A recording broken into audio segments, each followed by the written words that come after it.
Hello and welcome, everybody. MTG Gaming Bob here. To pre-order or not to pre-order? That is the question. Let's dig into it a little bit. It's not a simple answer, and just like I tell most people, most things in Magic are not a one-size-fits-all. So we're getting a lot of products lately at a pretty rapid pace. And one of the questions I got on the latest stream that I did was, well, why should I pre-order? Like, what's the reason behind pre-ordering? Not like they're going to run out of product, at least not generally. And the simple answer is there are sometimes products out there that do exceptionally well. Let's take a look at a couple of those first to see what I'm talking about. What do you mean doing exceptionally well? The sort of poster child of this recently would be the Commander Legends collector boxes. Now, unfortunately, it doesn't show all of the data here because I know that I purchased my 3 pre-order boxes of Commander Legends at roughly an average of $230 a box. I got one at $220 and two at $235. So I'm going to call it around $230 just for simple math. But immediately upon release, when I went to go pick them up, I looked up at the store shelf where I was picking up my pre-orders, and the Commander Legends collector boxes had already jumped up to $300 a box.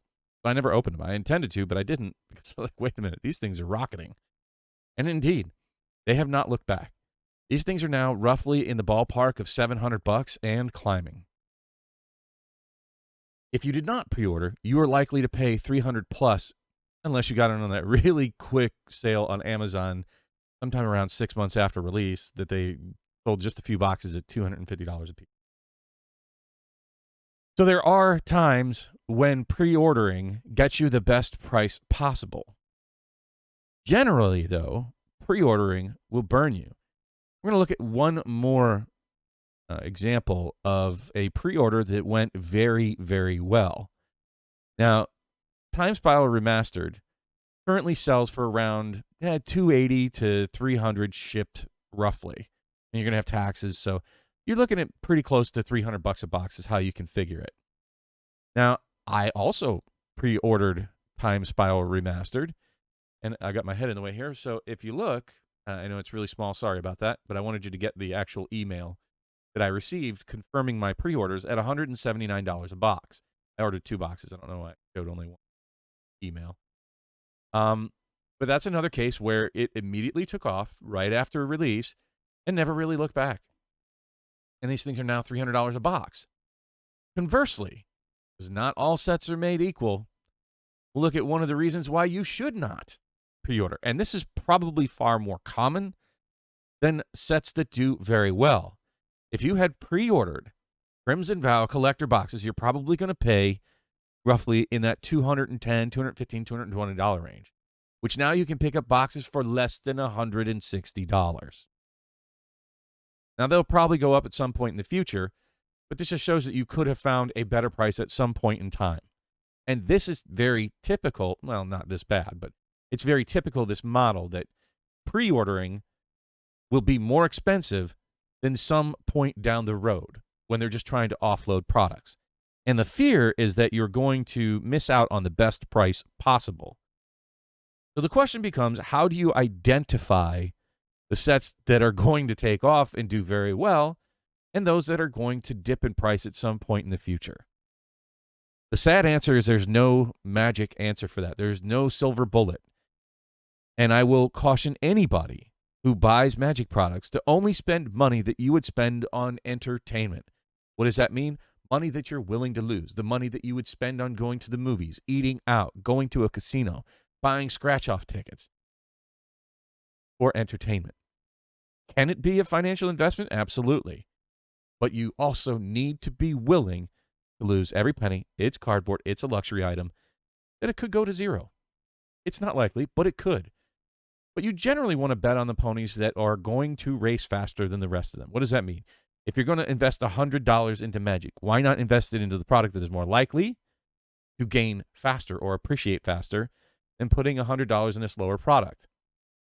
Now, there's lots and lots of numbers out there that we could look at, but we're trying to focus on the pre-orders. And in general, my advice is don't. There's no real need to pre-order.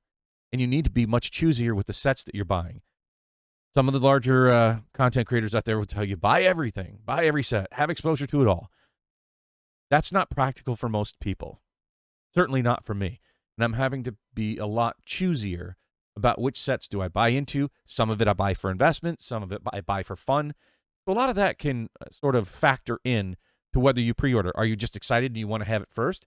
How do you put a financial value on that? I'm speaking strictly from a financial standpoint here, which is why I'm showing the finances, when it's wise to pre-order and when it's not. So some of the factors that I consider when I'm pre-ordering. Is it a standard set? What product am I buying? Meaning, am I buying the collector, or am I buying the draft, or am I buying the set? Or am I buying the precons? All of these things are going to play into whether or not it's wise to pre-order. So the general rule of thumb I use is standard sets, I don't pre-order. They're going to be in print for a while, for a long time usually. I know it's print to demand, but you can afford to hold off and see if the price dips or fluctuates. They generally don't skyrocket and become scarcely available, at least for the set and draft. Now, when it comes to collector boxes, those can become rare, though generally for most standard sets, those even tend to dip a little bit before they start going up again. Now, when you start talking about the specialty sets, Time Spiral Remastered, which did not have set or collector boxes, it was it. Time Spiral was a draft box, and that's all you get, which I absolutely love. I wish they'd return to that. And indeed, that took off and never looked back.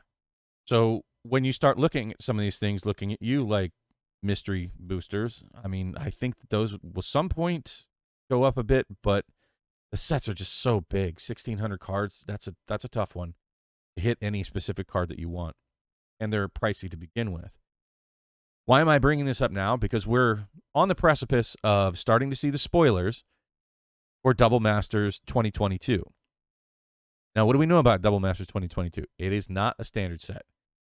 For the first time, a master set has a collector box, so I guess you could sort of call the VIP packs a pseudo collector box. However, if indeed the collector boxes keep this one-and-done print runs, which we've never gotten any confirmation from WotC, but I'm going to trust the people that are more in the know than I am about this from distributor cycles and whatnot. I don't have access to distributors. That the prevailing knowledge is that the collector boxes are one-and-done print runs. So that means in a master set, which is typically a smaller, tighter print run, and then you're talking about a one-and-done piece of that smaller, tighter print run, the collector boxes, not trying to create FOMO, could go up. Just going to warn you now, you might be seeing the lowest prices currently right now. If you're a wise shopper, I was actually able to pick some up at $214.99 a box. Those very likely are going to go up and never look back. I'm pretty confident right now in my pre-orders that I'm not going to see a better price on those. I don't think they're going to dip. I think they're going to be a hot commodity. However, that does not mean I'm suggesting to you that you buy them. I'm simply sharing my thought processes on why I'm opting in on a pre-order on a non-standard product. So be a little choosier out there. And remember, primarily don't buy Magic if you don't have the money for it. And if you're not willing to lose money on it, even as an investment. Because if you crack it, you're very likely to lose money on it. And I'm not saying don't crack the product. It's meant to be cracked. It's meant to be for fun. You're meant to open it. But if you're investing, if your intention is to invest, be very thoughtful about how you're pre-ordering. And in general, my advice is don't pre-order. You're not going to miss out on the product. It generally doesn't skyrocket to the moon, take off, and never come back. That's very rare. In the cases that it will skyrocket, you have at least some comfortable measure of confidence that you should be targeting special sets, that you know the print runs are going to be smaller, the one-and-done collector boxes. As I've shown here with Crimson Vow, even the collector boxes can drop. Let me know what you think. Please, if you have not already done so, like this video, subscribe. Would love to hear your comments. Tell me if I'm a balloon head or if you have better information than what I have here. Always trust your own due diligence and research more than mine, more than anybody's.